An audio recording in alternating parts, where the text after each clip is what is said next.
visuals all morning. Audio issues. A lot of the sermons that you lately have gotten political, and I'm a local politician, so it's not going to get any better with me. Sorry about that. Hopefully we can get off this topic eventually.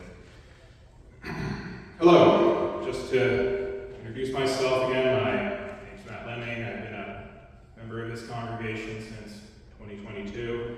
I'm a researcher at Mass General, a reservist, and I serve on the City Council of Medford. I was asked to do a sermon here a few months ago, and I thought for a long time about what I should talk about. And I figured that I should talk about something that I think about a lot. And the past year that I've been on City Council, there are a few topics that I keep meditating on. One is income inequality. It was pretty embedded in a local campaign recently in which people voted to raise their own property taxes to prevent mass layoffs in the Medford public school system and invest in maintaining our infrastructure. An older woman in this, sorry, is there? One sec. An older woman in this congregation said she voted for the increases, even though she was on a very limited fixed income, because she knew it was the right thing to do for the next generation. Another thing I think about is land use, housing, where people can live. City Council is working on an historic rezoning initiative at the moment, which is foundational for any new growth, building, and commerce in Medford. And I think about the future. Last week, we passed an ordinance to make Medford into a sanctuary city to protect undocumented immigrants from the incoming administration. And all of that is very important work that I'm proud of, but it's also a bit dry and impersonal, and good policy probably isn't what everyone is thinking about at the moment. Mostly, what I think about my job is people, so I'm going to talk about that. Being in elected office, especially at the local level, people come to me with all their hopes and all their frustrations, and it's a literal impossibility to please everyone. I learned that early on. Medford is a community of both longtime homeowners and renters, of multi-generational residents and relative newcomers, of the elderly and those with new families and those who just came here for a job in Boston. Geographically, it's placed between blue-collar communities, historically black neighborhoods, renter-heavy areas in South Medford, and some of the more high-class suburbs in the north. Historically, the Medford City Council was a pretty stagnant body, and I think I was elected in part because a majority of the city was frustrated with this and wanted change. And the vast majority of people are very supportive of this. Older residents have been waiting decades to see it, and younger residents just like to see positive investments in their future. And other residents come to me with legitimate complaints, which we can have a productive two-way dialogue about. But many others wouldn't be satisfied with any particular action, and well, they're not satisfied with inaction either. So there's nothing I can do. Some of them just want to feel heard. There's some who are scared, some who are rabble-rousers, and I've sat through my share of 6-hour city council meetings while being shouted at and berated. And at some level, it's healthiest for a person in my position to just ignore that and do what the majority of voters voted me in to do, and I try. But I can't ignore it completely because I do have some level of sympathy for them, and at the most practical level, I can't ignore the fact that this is not a Medford-specific issue. They all vote, and our country just re-elected an autocrat who will be taking office tomorrow. So I think it represents a bigger issue. During the tax override campaign, I spoke with a political activist who was more experienced than me and gave me his thoughts on these chronic naysayers. His interpretation was that they were mostly people who were lonely. They have a lot of time to post to the internet and they don't have much going on, so spend their days complaining about local politics. In high school, I read a book by the psychologist Carl Jung called Man and His Symbols. In it, Jung said that people have an innate need for a sense of importance. He talked about the mind requiring a sense of importance, just as our bodies need air or water.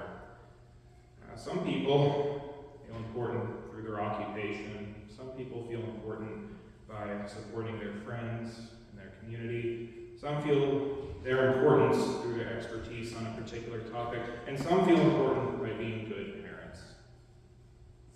But those who lack a sense of importance from something real will seek it elsewhere. He told a story in the book of a woman who had been abused and belittled by her husband for years and years before she had a complete mental breakdown. This woman was committed to a mental hospital, and in the hospital she woke up every morning and said that she had just had a baby. Having a child, as Jung said, does offer a sense of importance. This woman was made to feel so insignificant that eventually she got her sense of importance from delusions. Thought about that story a lot over the years. For the last 8 years, just like everyone else, I've been thinking about why Trump was elected in the first place. And anytime I think about it, my mind naturally goes back to something that my mother told me back in 2016. She said, "Matt, most people go to work, go home, listen to the radio, go to sleep, and that's their lives. At some point, you just want to throw a brick through the window." Historically, people got their sense of importance through their community. When you're in a community, you have influence, you have support, and this was often found through unions, Rotary clubs, Masonic lodges, churches, and so on, all of which have had steadily declining memberships for decades. Today, many people in the United States and the world feel isolated. Even before the COVID-19 pandemic, a report from the Surgeon General said that about half of U.S. adults reported measurable levels of loneliness. One-person households have risen by 15% in the United States over the past 60 years, and back then, well, 44% of people reported having dinner with their neighbors a few times a month. Only 28% reported this in 2022. Unions used to provide a social fabric for blue-collar and rural communities, and union membership peaked in the United States in the 1940s and 50s before it saw a slow, decades-long decline. In 1983, when I assumed they first started to record these statistics, 20% of U.S. workers were in the union, only 10% were in 2023. As community declines and individuals become increasingly isolated, many achieve their own sense of importance through outbursts, through anger, through conspiracy theories, ideas that make them believe they're the one with the real answers to life's problems. And it's very easy for bad actors to take advantage of this mindset, so we need to fight that. During the tax override Sorry. Try again. apologies. Been fiddling with the audio all morning. During the tax override campaign that succeeded this past November, I helped coordinate a number of parents who wanted to see their children have better schools. I helped train them to talk to their neighbors, going door to door to meet others and explain why these investments are so desperately needed. But I also saw the effects of disinformation. A small group of developers and people with millions of dollars of property that they didn't want to pay more on, and older politicians who just don't like to cede power, mounted a disinformation campaign. Now, these weren't the people on a fixed income who I have a lot of sympathy for, but they did pretend to be. And this information had an effect, inciting anger and division on the basis of nothing more than fabrications. But because of those parents who knocked on doors and contributed their time and effort, who talked in person to their neighbors, the measures passed. This isn't isolated to Medford. Asheville, North Carolina, a city where I lived and attended high school in for 6 years, was recently devastated by a hurricane. Dozens lost their lives and whole areas of the city were destroyed by flooding. My best friend's dad was nearly impaled by a tree that went through his living room wall. But when FEMA tried to send in aid workers, they were attacked by a few residents who had been told that these aid workers were part of a vast governmental conspiracy. On a personal level, I have nothing but empathy for people who feel isolated, outside, left behind, angry, lost, or just want someone to talk to. Growing up, I was a military brat, and I attended 13 schools in Virginia, California, Washington State, North Carolina. I don't think that I was mentally equipped at that age to be uprooted that often. I was the outsider, and for years I didn't have a single friend in school. It doesn't feel good to be lonely, and being lonely makes one feel unimportant, and that can make a person act out. It was only later, through trial and error, that I learned how to build a community in new places and make friends, and that's why I value it so much today. When I first came to Medford, I didn't expect to stay for long. With the economic situation my generation and coming generations face, we're always incentivized to uproot ourselves and move on, especially in a place as expensive as Greater Boston. I became involved, largely through this church, in affordable housing work around Medford, and I learned just how many residents here wanted to make things better.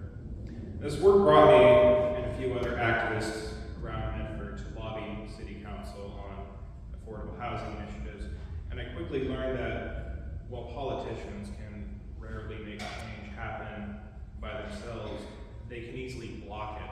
So you do need good elected representatives sitting in those seats, but often good people, even if they do have the time, energy, capacity, and mindset to run, are too busy doing other good things to run for public office, and that leaves a vacuum for the not-so-good people. So, even as a relative newcomer with very little money in the bank, I decided to try it out. Since that run, much of my job has been to battle the effects of misinformation. As a scientist, I try to reason with people who disagree with me, but what I've come to realize is that facts, logic, and data are not nearly as important for this as in-person social networks. Most people form their views based on community, what their neighbors think, or these days, what they've read on whatever community they've been directed to on the internet. For all its historic problems, America did used to be more social. I don't want to make the mistake of looking at the past with rose-colored glasses. We're reminded tomorrow on MLK Day that things used to be a lot worse for a lot of people than they are today. But the fact that people used to have more in-person interaction is verifiably true. And without this regular interaction, people can become isolated and vulnerable and easily taken advantage of by bad actors. If I had one critique of my generation, it's that we're a bit too picky about what we choose to be involved with. We're mistrustful of organizations in general these days. And I could be preaching to the choir here, telling this to the Unitarian Church, but don't be afraid to put your time into an organization, a church, volunteer group, a social club, anything outside of work or the internet, even if it's imperfect. And if your neighbors are lonely or left out, bring them into the fold. They might accept the invitation, or they might not, but invite them. America is sharply divided right now. The next 4 years are not going to be a cakewalk. Everyone can do their part. Political activists,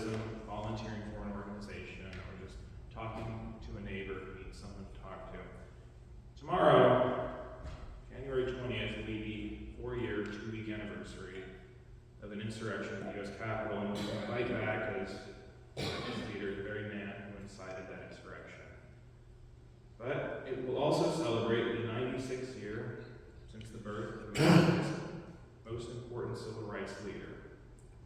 And I'll conclude with a quote of his that I think fits this occasion. The line of progress is never straight. For a period, a movement may follow a straight line and then it encounters obstacles and the path bends. It is like curving around a mountain when you are approaching a city. Often it feels as though you are moving backwards and you lose sight of your goal, but in fact you are moving ahead, and soon you will see the city again closer by. Thank you for listening.